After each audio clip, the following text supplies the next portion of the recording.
Debate on politics, let us discuss. మీరు ఆ topic sir we are debating on politics చెప్పండి, we'll discuss. ఎవరు తప్పులైనా మాట్లాడతారు. మీరు స్టూడియోకి యాంకర్స్ గా మమ్మల్ని పిలిచినప్పుడు you have to safeguard our respect. అతను మాట్లాడినప్పుడు నేను ఇంటర్ఫీర్ అవ్వాలా. 1 or 2 things నాకు అబ్జెక్షనబుల్ గా అనిపించి అతను మాట్లాడుతున్నప్పుడు, బట్ నేను ఇంటర్ఫీర్ కాలా. ఎందుకు చెప్పానంటే, ఇందాక మాట ఎందుకు చెప్పానంటే, ఈ రోజున టాపిక్ ఎలా నడుస్తున్నది, వాళ్ళు వచ్చేసారు, ప్రభుత్వం వెంటనే ఇచ్చేసారు, దానివల్ల ప్రజల జేబులకి పెద్ద పెద్ద బొక్కలు పడిపోతున్నాయి, ఈ రేట్లు పెంచడం వల్ల సినిమా ఇండస్ట్రీ ప్రజల్ని చాలా ఆపదల్లోకి నెట్టేస్తోంది, ప్రేక్షకుల్ని, సినిమా ఇండస్ట్రీ అనే మాటలు మీరు హెడ్డింగ్ల్లో పెట్టి మాట్లాడారు కాబట్టి నేను మాట్లాడవలసి వచ్చింది. దానికి సహేతుకమైన కారణం ఉంది. నేను 40 ఏళ్లుగా సినిమా ఇండస్ట్రీలో జర్నలిస్ట్ గా ఉన్నవాడిని, పొలిటికల్ గా కూడా చాలా మంది దగ్గర నేను పనిచేసిన వాడిని. I know what all that happened in this case. ఒక నిమిషం, I will not interfere when talks.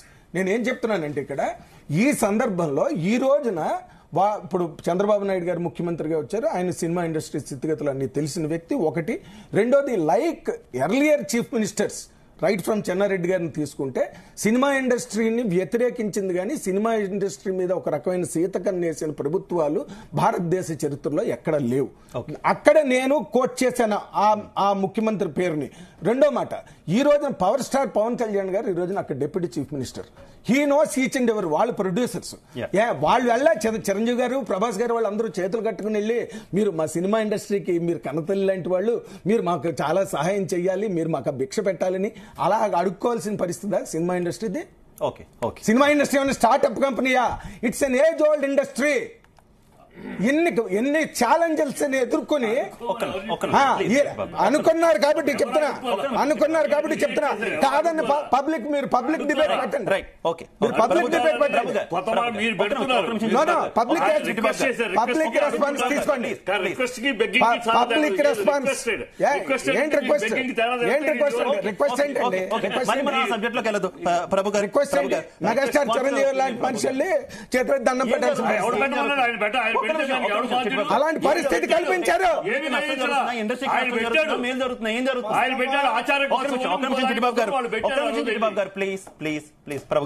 First of all, మీరు మీ లీడ్ లో చెప్పిందంతా చూస్తుంటే, ప్రజలను దోపిడీ చేయడం కోసం, జనాన్ని దోపిడీ చేయడం కోసం ఇండస్ట్రీ అంతా కూడా ఏదో ఒక కొత్త ఇది పడినట్టుగా ఉందనుకున్నట్టుగా ఉంది తప్ప నిజంగా ఇండస్ట్రీలో సినిమాల తాలూకు గాని, సినిమా నిర్మాణం తాలూకు గాని సాధక బాధకాల మీద మీకు ఒక సానుకూలమైన దృక్పథం ఉన్నట్టుగా నాకు అనిపించలేదు. ఫస్ట్ మీరు పెట్టినటువంటి లీడ్ లో ఇండస్ట్రీ అంతా ఏదో దోపిడీ చేస్తుంది, జనాలను మొత్తం విజయ్ చేస్తున్న యాంగిల్లో మీరు మాట్లాడటం అనేటువంటిది ఫస్ట్ ఖండించాల్సింది.